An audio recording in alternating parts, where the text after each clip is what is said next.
నిర్మాణం జరిగితే విధ్వంసం అని ఎలా అంటామంటే కొండకి గుండు కొట్టారట, అలా ఆ యాంగిల్లో వచ్చామన్నమాట. విధ్వంసం అనేది అనేయాలి ఎట్లా అట్లా, దాన్ని అట్లా అంటాం.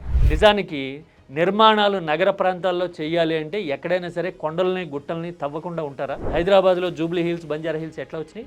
హైదరాబాద్లోనే అంత జరిగితే విశాఖ అనేది బౌల్ సిటీ, అంటే ఒక గిన్నెలా ఉండే ఆకారం, చుట్టూ కొండలే ఉంటాయి. మరి నగర విస్తరణ ఎక్కడి నుంచి జరుగుతుంది? కొంతమేర అయినా కొండల్ని దొలవకుండా జరుగుతుందా? దట్టు ఇది ఫస్ట్ టైం దొలిచారా కొండ అంటే కాదు.